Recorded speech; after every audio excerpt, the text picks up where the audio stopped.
Mesdames, Messieurs, bonsoir et bienvenue au flash de 18h sur la RTB. Comme annoncé, le corps du président de l'Assemblée nationale, Salifou Diallo, est arrivé cet après-midi même à Ouagadougou. C'est à 16h20 que l'avion présidentiel transportant la dépouille a atterri à l'aéroport international de Ouagadougou. L'enterrement est prévu pour le vendredi 25 août à Ouagadougou, sa ville natale.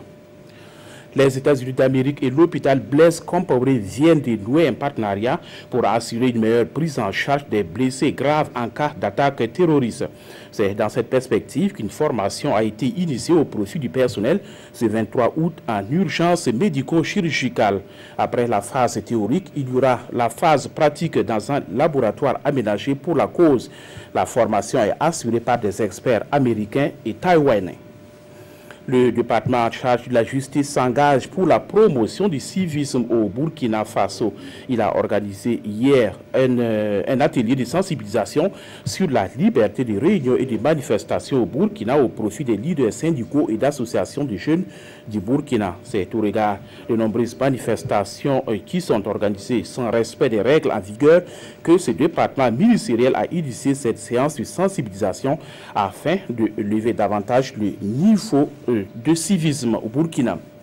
La traite des êtres humains au Burkina préoccupe l'OIM, l'Organisation internationale pour les migrations. Elle a initié une session de formation sur la collecte des données sur la traite des personnes au profit des acteurs de l'administration. L'objectif, c'est de permettre une meilleure appropriation de cet outil pour la mise en place par l'OIM en vue de renforcer le système de lutte contre la traite des personnes au Burkina. C'est ce mercredi 23 août que les Angolais élisent leur président, celui-là qui va succéder à Dos Santos au pouvoir depuis 38 ans. Le favori de ces élections est l'ancien ministre de la Défense. Il est le candidat de MPLA, le Mouvement populaire pour la libération de l'Angola. Pour ces élections législatives et présidentielles, 5 autres partis sont en lice, dont l'UNITA. Le nouveau président aura fort à faire.